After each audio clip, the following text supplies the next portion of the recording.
அப்படியா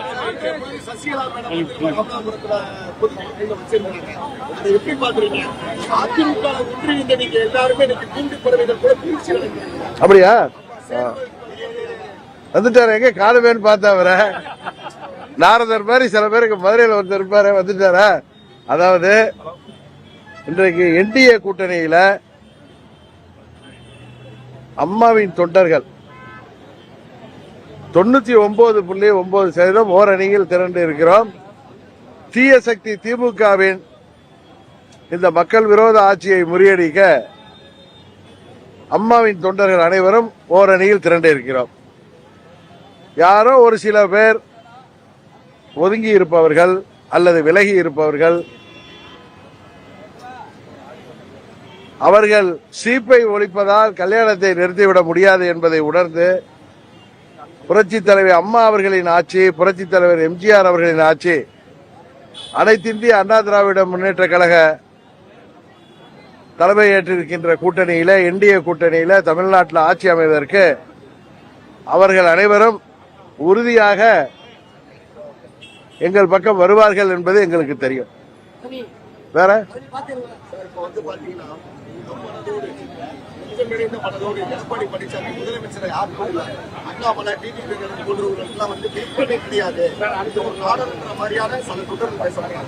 அப்படியா? யாரோ சிலர் பேசுவதெல்லாம் நம்ம பெருசா எடுத்துக்க வேணாம். நான் தான் இப்ப திரும்ப சொன்னேன்ல, 99.9% அம்மாவின் தொண்டர்கள் அனைவரும் ஓர் அணியில என்டிஏ கூட்டணியில இணைந்திருக்கிறோம். உறுதியாக இந்த மக்கள் விரோத திமுக ஆட்சியை முடிவு கொண்டு வர வேண்டும் என்கிற ஒரே இலக்கோடு இணைந்திருக்கிறோம். எங்கள் இலக்கிலே வெற்றி பெறுவோம் என்பதுதான் இந்த நேரத்தில் அம்மா அவர்கள் பிறந்தநாள் அன்றைக்கு உங்களுக்கு சொல்கிற நல்ல செய்தியாக இருக்கு. தேசிய ஜனநாயக கூட்டணி மிகவும் வலுவடைந்திருக்கிறது. இங்க கூட்டணியில் உள்ள கட்சிகள் அனைவரும் ஒற்றுமையுடன் இன்றைக்கு செயல்பட்டுக் கொண்டிருக்கிறோம். சில பேர் எதிர்பார்த்தார்கள், அம்மா மக்கள் முன்னேற்ற கழகமும் அனைத்து இந்திய அண்ணா திராவிட முன்னேற்ற கழகமும் கடந்த 8-9 ஆண்டுகளாக பிரிந்து கிடந்தார்களே, அவர்கள் எப்படி ஒன்றிணைவார்கள் என்றெல்லாம் பேசினார்கள். ஆனால் இன்றைக்கு அம்மா மக்கள் முன்னேற்ற கழகமும் அனைத்து இந்திய அண்ணா திராவிட முன்னேற்ற கழகமும் கீழ்மட்டம் முதல் மேல்மட்டம் வரை புரட்சி தலைவி அம்மா அவர்களின் ஆட்சியை அமைக்க வேண்டும், என்டிஏ கூட்டணி தலைமையில் அமைக்க வேண்டும் என்பதற்காக முழு மனதோடு தமிழ்நாடு முழுவதும் மற்றும் பாண்டிச்சேரியிலே ஒன்றிணைந்திருக்கிறார்கள் என்பதுதான் உண்மை. இன்னொன்றே சொல்றேன், அன்றைக்கு நான் கும்பகோணத்தில் பேசுறப்ப என்ன பத்திரிகையாளர்கள் கேட்டார்கள். அப்பொழுது சொன்னேன், உங்கள் கூட்டணியில அம்மா மக்கள் முன்னேற்ற கழகத்திற்கு தொகுதி உடன்பாடு முடிவடைந்து விட்டதா என்று கேட்டார்கள். இன்னும் இல்லை. நாங்கள் தேசிய ஜனநாயக கூட்டணியில தேசிய அளவிலே தலைமை தாங்குகிற பிஜேபி தலைமை தாங்குகிற கூட்டணியில தமிழ்நாட்டில் அனைத்து இந்திய அண்ணா திராவிட முன்னேற்ற கழகத்தின் தலைமையில் இணைந்திருக்கிறோம். உங்களுக்கு தெரியும், இப்ப 10 ஆண்டுகளாக கொள்கை கூட்டணிங்கிற திமுக காங்கிரஸ்ல இன்னும் உடன்பாடே ஏற்படவில்லை. அந்த கூட்டணி தொடருமா என்கிறதே தெரியாத நிலையில்தான் தமிழ்நாடு இருக்கிறது. அதை திசை திருப்புவதற்காக தேசிய ஜனநாயக கூட்டணியில் வலுவாக இல்லை, அங்கே குழப்பம் என்றெல்லாம் பொய் பிரச்சாரங்கள் வைக்கப்படுகிறது. காங்கிரஸ் கட்சி எனக்கு தெரிந்த தகவல்படி 35-40 தொகுதிகள் கேட்கிறார்கள். கூட்டணி மந்திரி சபை அமைக்க வேண்டும் என்று கேட்கிறார்கள் என்பதுதான் உண்மை. அதற்கு திமுக ஒத்துக்கொள்ளவில்லை. அதனால் காங்கிரஸ் அந்த கூட்டணியில் தொடருமா என்பதே தெரியவில்லை. அதுபோல தேசிய ஜனநாயக கூட்டணி தேசிய முஸ்லீம் லீக்கின் தலைவர் காதர் மைதீன் அவர்கள் ஏற்கனவே 3 தொகுதியில போட்டியிட்டோம், இப்பொழுது 2 தான் தருவேங்கிறாங்க அப்படின்னு சொல்லி அவரு பாவம் அந்த வயதான காலத்துல மூர்ச்சை அடைந்ததெல்லாம் பார்த்திருப்பீங்க. அதுபோல எங்கள் கூட்டணியில எந்த ஒரு நிலையும் இல்லை. அம்மா மக்கள் முன்னேற்ற கழகம், அனைத்து இந்திய அண்ணா திராவிட முன்னேற்ற கழகம் அம்மாவால் வளர்க்கப்பட்ட பிள்ளைகள். நாங்கள் கருத்து வேறுபாடுகளை தொடர்ந்து இன்றைக்கு ஓரணியில் திகழ்ந்திருக்கிறோம். எங்கள் கட்சிக்கான தொகுதி உடன்பாட்டை பாரதிய ஜனதா கட்சி மூலம் அனைத்து இந்திய அண்ணா திராவிட முன்னேற்ற கழகத்தோடு பேசி அதை நல்ல முறையிலே நிறைவு செய்வோம். இன்னொன்னு கூட்டணியில ரொம்ப சென்சிட்டிவான விஷயமே இந்த தொகுதி உடன்பாடு, எந்தெந்த தொகுதி என்பதுதான். அதை சுமூகமாக முடிக்க வேண்டும் என்கிற ஒரே நோக்கத்தோடு தான் நான் சொன்னேன்.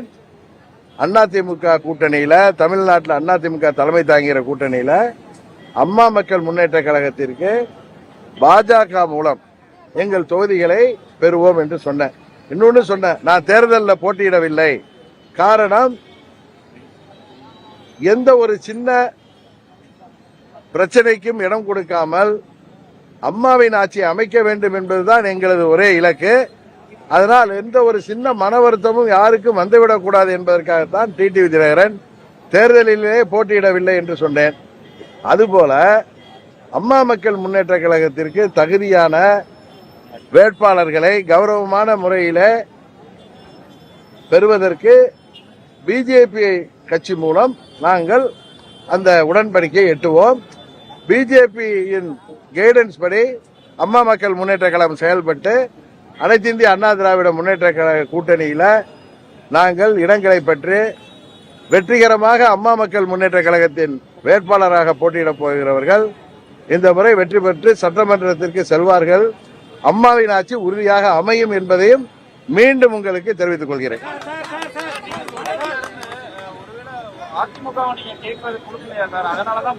இல்ல இல்ல, நாங்க இன்னும் கேட்கவே இல்லையே. உங்களுக்கு ஊரகத்துறையில உள்ளவங்களுக்கு இல்ல இல்ல, இன்னும் நாங்க அன்னைக்கு சொன்னேன், இன்னும் நாங்கள் வேட்பாளர் தொகுதி பற்றி பேசவே ஆரம்பிக்கவில்லை. எங்களுக்காக பாரதிய ஜனதா கட்சி அவர்கள் கைடன்ஸ் படி நாங்கள் அனைத்து இந்திய அண்ணா திராவிட முன்னேற்ற கழக கூட்டணியில அவர்கள் உதவியோடு தொகுதிகளை பெறுவோம் என்று சொன்னதுக்கு காரணமே, எப்படி நான் தேர்தலில் போட்டியிட வேண்டாம் என்று முடிவெடுத்தது போல அது யாருடைய வற்புறுத்தலோ அழுத்தமோ கிடையாது. நானே சுயமாக எடுத்த முடிவு. அம்மா மக்கள் முன்னேற்ற கழகம் போட்டியிடும். நாம் போட்டியிடுவதன் மூலம் தேவையற்ற குழப்பங்களை தவிர்ப்பதற்காகத்தான் நான் போட்டியிடுவேன். காரணம், அம்மாவின் ஆட்சி தேசிய ஜனநாயக கூட்டணி தலைமையில தமிழ்நாட்டில் அமையணும். இந்த மக்கள் விரோத கஞ்சா புகழ் திமுக ஆட்சியை, ஊழல் மலிந்த திமுக ஆட்சியை, சட்டம் ஒழுங்கு சந்தி சிரிக்கின்ற இந்த ஊழல் ஆட்சியை, கொலை கொள்ளை பெருகி இருக்கின்ற இந்த ஊழல் ஆட்சியை, இன்னும் சொல்ல போனால் பெண்கள் உட்பட யாருக்குமே பாதுகாப்பு இல்லாத இந்த திமுக ஆட்சியை முடிவு கொண்டு வர நாங்கள் அனைவரும் ஓரணியில் இணைந்திருக்கிறோம். அவ்வளவுதான்.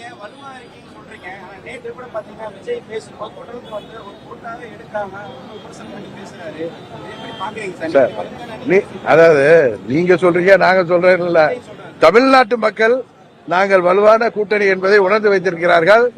யாரோ சில பேர் அவர்கள் தங்களை முன்னிறுத்திக் கொள்வதற்காக பேசுவதற்கெல்லாம் நான் பதில் சொல்ல விரும்பவில்லை.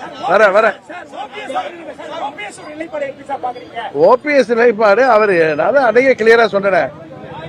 அவர் தனிப்பட்ட முறையில் அவருக்கு எல்லா உரிமையும் இருக்கு. எந்த கூட்டணியில வேண்டுமானால் போட்டியிடலாம், அது அவருடைய தனிப்பட்ட விருப்பம்.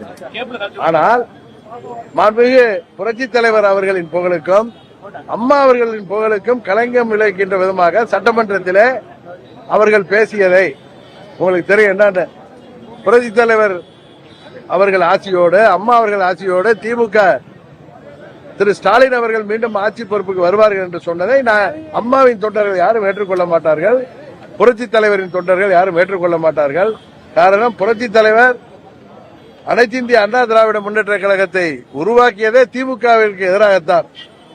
அவர் ஒரு 15 ஆண்டுகளும், அம்மா அவர்கள் 30 ஆண்டுகளும், இன்றைக்கு கிட்டத்தட்ட 50 ஆண்டுகளை கடந்து திமுக எதிர்ப்பில் இருக்கின்ற எங்கள் தலைவர்களின் தொண்டர்களை அவமானப்படுத்துகின்ற விதமாக பேசியதை தான் நாங்கள் உண்மையாக கண்டிக்கிறோம்.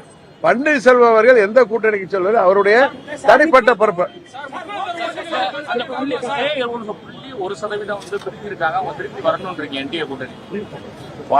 99.1% கிளியரா சொல்லிட்டேன். நீங்க எத்தனை கேள்வி கேட்டாலும் நாங்கள் அனைவரும் ஓர் அணியில் இருக்கோம். ஒரு சிலர் தனித்து விடப்பட்டிருப்பவர்கள்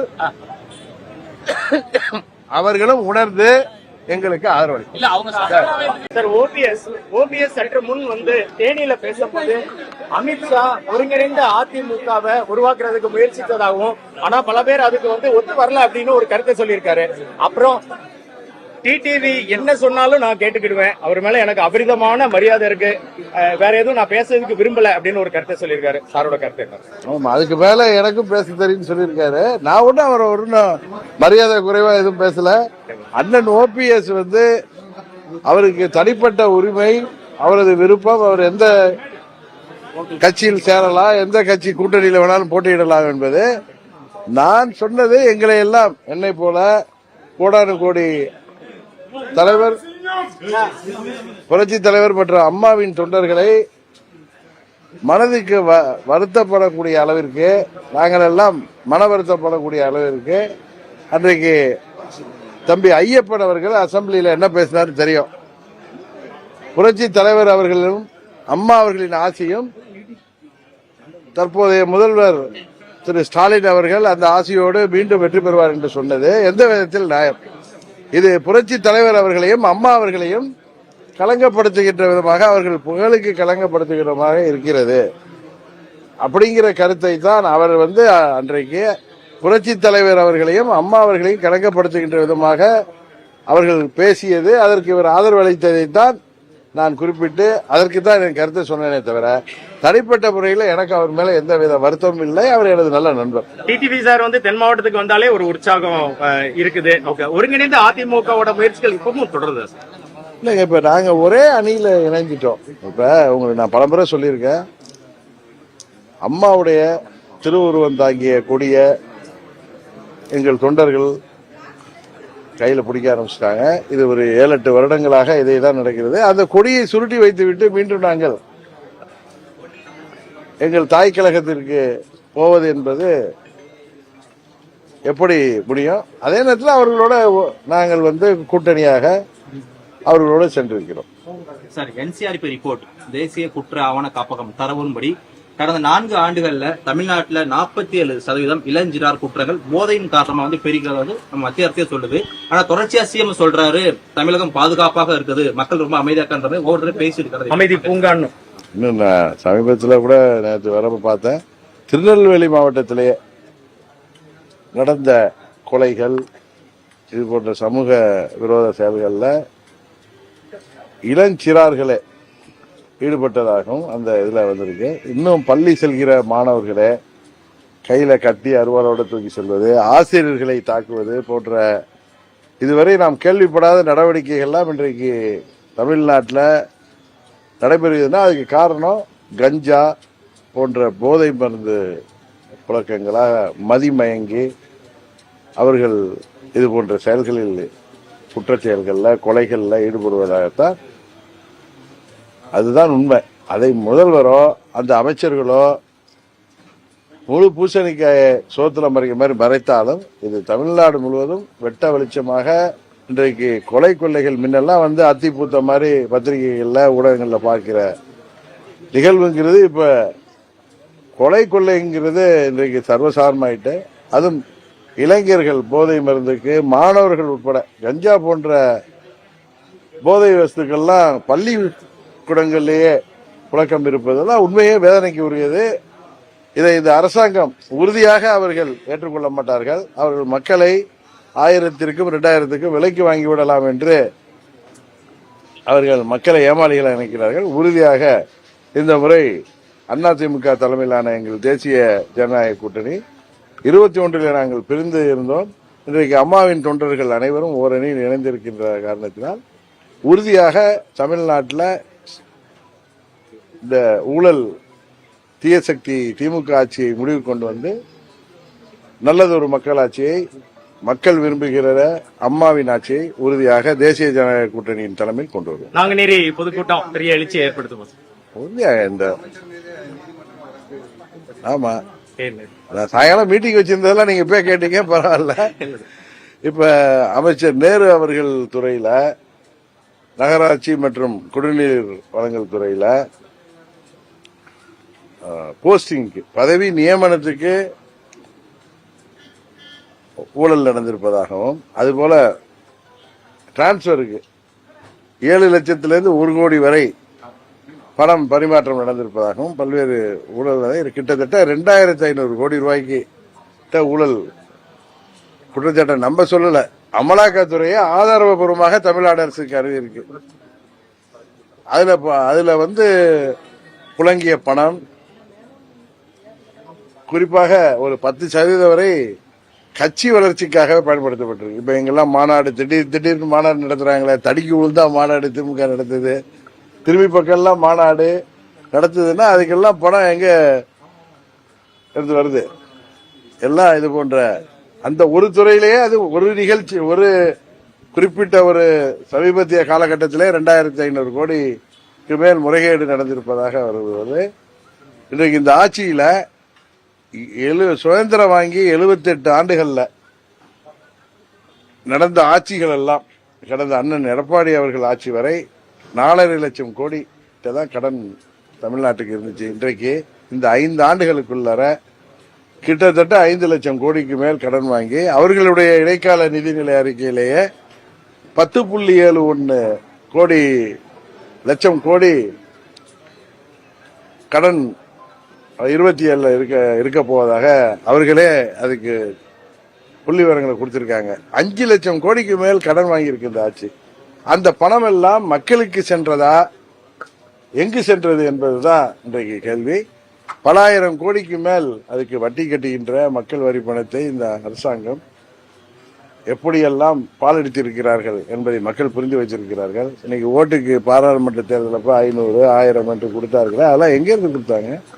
இப்பொழுது இந்த அசம்பிளிக்கு சட்டமன்ற பொதுத் தேர்தலில் தமிழ்நாடு முழுவதும் ஏழை எளிய மக்களை 1000க்கும் 2000க்கும் 3000க்கும் விலைக்கு வாங்கலாம் என்று அவர்கள் இருமாப்போடு இருப்பது. அந்த பணம் என்ன பணம் என்பது எல்லோருக்கும் தெரியும். அதனால இந்த முறை திமுக ஆட்சி உறுதியாக முடிவுக்கு கொண்டு வரப்படும். அது தேசிய ஜனநாயக கூட்டணியின் ஆட்சி, அனைத்து இந்திய அண்ணா திராவிட முன்னேற்ற கழகத்தின் தலைமையில் தமிழ்நாட்டு மக்கள் உருவாக்குவார்கள். நன்றி சார். Thank you sir. ஈவினிங் பார்க்கலாம்.